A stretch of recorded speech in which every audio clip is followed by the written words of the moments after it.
Shalom, perkenalkan nama saya Nada Meriana Deborah Sihombing, NPM 203647. Saya dari kelas 3B STT HKBP Pematang Siantar, dari kelas misiologi yang diampu oleh Bapak Pendeta Pulu Arwan SSI MDiv MTH. Di sini saya akan menjabarkan tentang hasil dari ujian akhir semester saya dengan topik misi dalam konteks gereja dan dunia pasca kolonial. Saya mengangkat judul yaitu Rekonstruksi Misi Gereja Indonesia dalam Konteks Pancasila. Sebagai pendahuluan, saya akan memaparkan sedikit mengenai misi.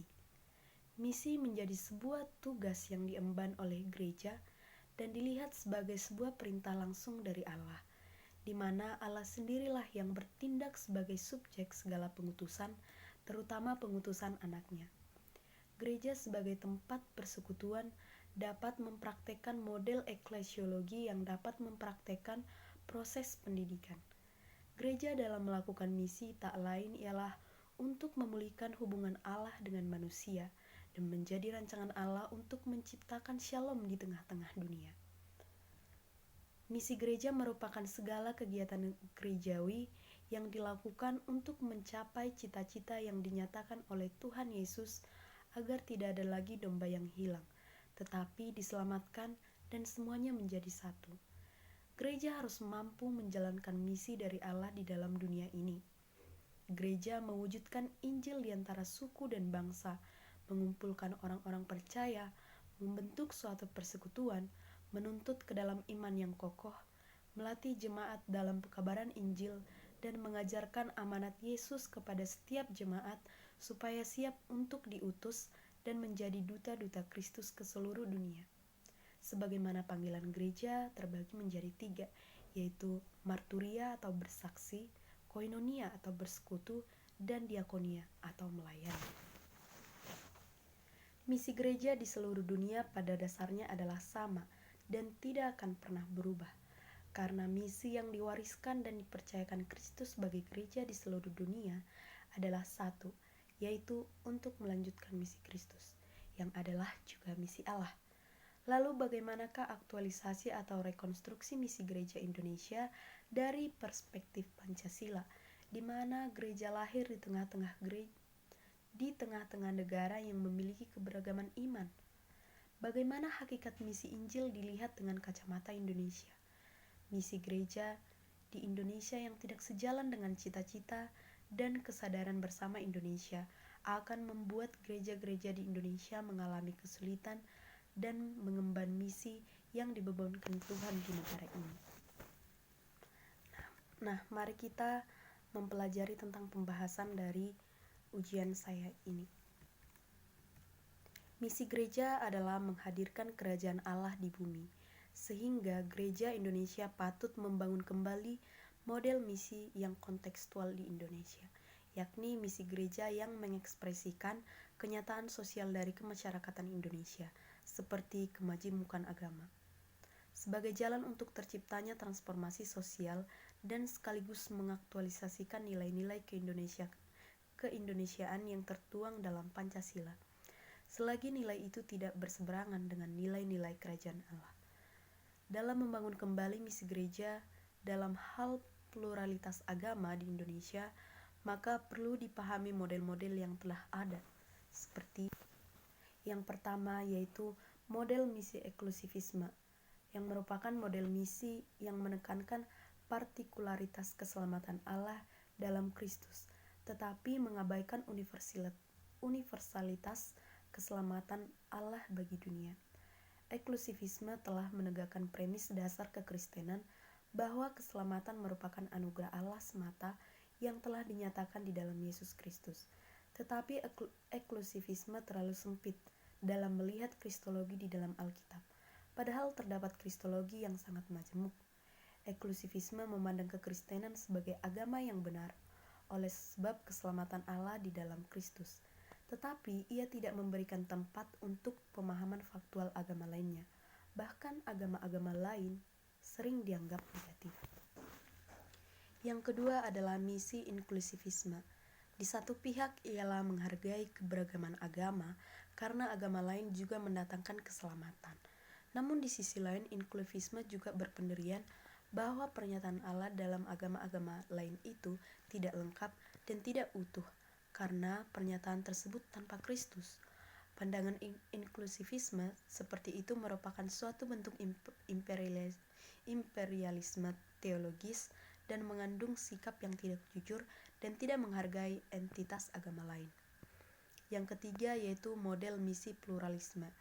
Misi ini memang telah berhasil dalam menekankan universalitas keselamatan Allah bagi dunia.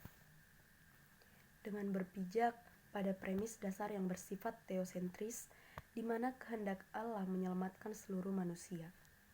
Namun dalam menekankan hal itu, pluralisme mengatakan bahwa semua agama sebagai sarana yang melaluinya, manusia mengalami kehadiran Allah yang absolut dan transenden dalam sejarah manusia yang imanen. Tidak bisa menjadi absolut karena keterikatan historisnya, menjadi absolut karena keterikatan historis tersebut. Inklusivisme dan pluralisme masing-masing memiliki kelebihan dan kekurangan. Ketiganya tidak dapat menjawab secara sempurna pertanyaan tentang bagaimana sepatutnya gereja membangun model misi yang mendamaikan dua hal yang paradoks dalam inkarnasi sebagaimana tertayang dalam Yohanes 3:16, yaitu antara universalitas keselamatan Allah bagi dunia ini dan partikularitas keselamatan Allah dalam Kristus.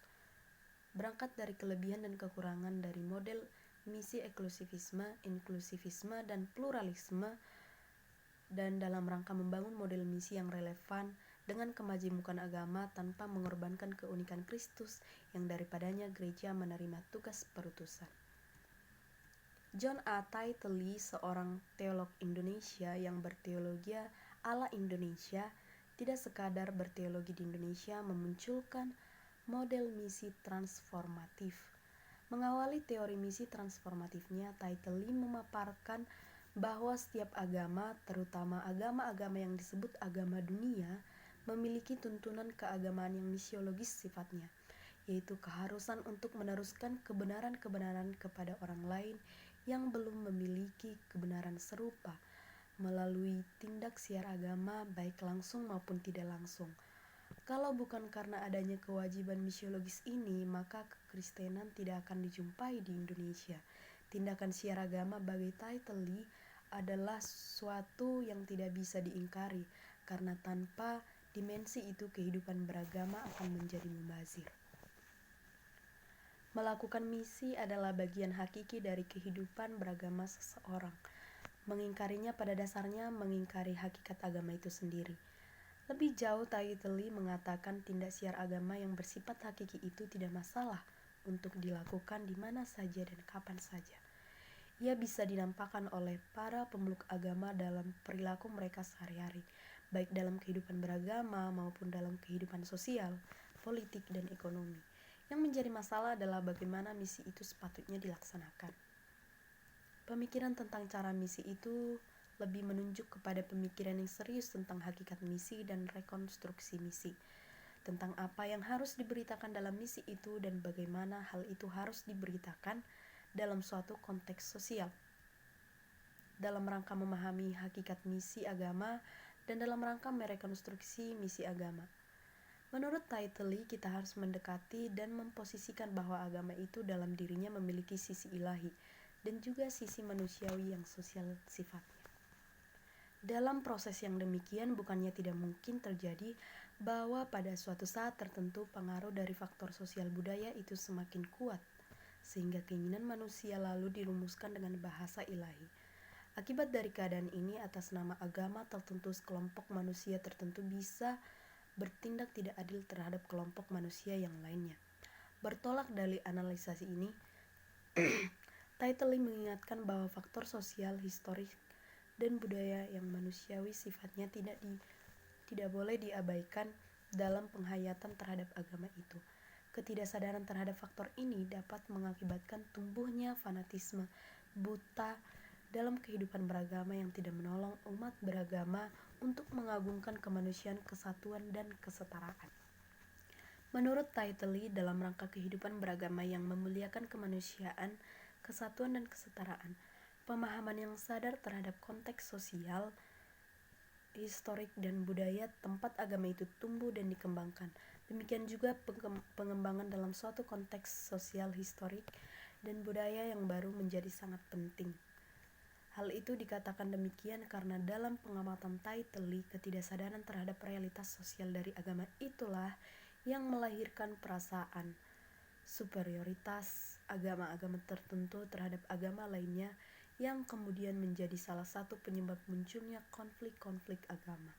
Dalam pandangan Taiteli, konflik-konflik agama bisa dihindarkan bila para penganut agama-agama bisa melakukan suatu pendalaman dengan melihat agama dari kedua dimensinya, yaitu dimensi yang ilahi dan sosial lewat proses hermeneutik dekonstruksi rekonstruksi.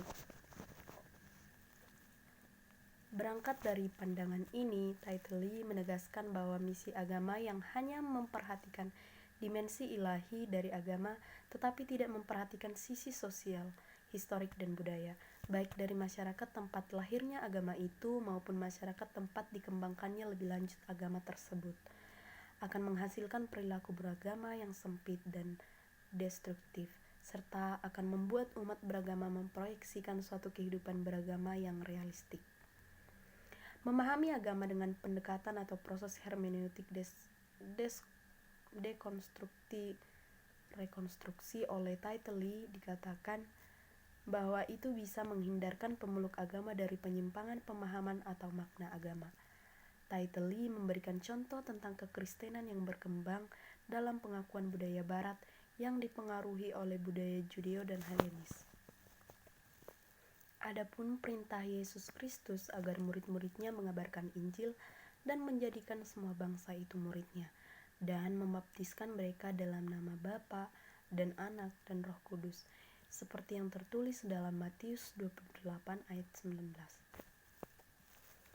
Jika pernyataan ini tidak dipahami dalam konteks sosio-historis pada zaman Yudaisme dan Helenisme, maka dapat menimbulkan pemahaman yang salah terhadap Injil yang disampaikan oleh Yesus Kristus, di mana pemberitaan Injil itu dipahami sebagai ekspansi kebudayaan Kristen. Dalam naungan misi gereja kontekstual Pancasila, Gereja Indonesia juga harus sanggup melepaskan sikap pemutlakan keyakinan Kristiani, sebab sikap yang demikian hanya akan mengacu umat Kristiani merasa berwenang untuk bertindak sewenang-wenang terhadap sesama manusia. Dengan rekonstruksi misi gereja kontekstual Pancasila, gereja bersama dengan semua agama mesti terpanggil untuk mengalami adaptasi dan terpanggil tampil dalam wajah yang lebih manusiawi dan sikap yang lebih egaliter. Dalam rekonstruksi misi gereja kontekstual Pancasila, Gereja Indonesia harus beragama secara inklusif transformatif. Beragama secara inklusif transformatif maksudnya gereja terpanggil untuk bersedia menerima keberadaan semua agama lain yang bersedia untuk berinteraksi dengannya. Sebab justru ketika gereja berinteraksi dengan semua agama yang lain, interaksi itu akan melahirkan adanya transformasi pemahaman yang lebih luas tentang Tuhan dan tentang sesama. Untuk menyimpuli artikel ini, dalam rekonstruksi misi gereja Indonesia kontekstual Indonesia, dalam hakikat Pancasila, gereja Indonesia sebagai pengikut Yesus Kristus bersama dengan semua agama Indonesia terpanggil untuk duduk sama rendah, berdiri sama tinggi dalam perjalanan mereka bersama mengindonesiakan untuk merawat kesatuan, memuliakan kemanusiaan, dan mengagungkan kesetaraan. Dalam melaksanakan misi yang mengaktualisasikan Pancasila, di mana misi Pancasila itu selaras dengan misi Kerajaan Allah. Gereja Indonesia sebagai integral dari Indonesia dan sekaligus sebagai penghayat akan nilai-nilai yang Yesus Kristus bawa, terpanggil untuk merekonstruksi peradaban oleh nilai-nilai kesatuan, kemanusiaan, dan kesetaraan demi Indonesia yang damai sejahtera. Baiklah, demikian hasil pemaparan dari ujian akhir semester saya mata kuliah misiologi. Semoga bermanfaat bagi kita semua. Terima kasih. Shalom.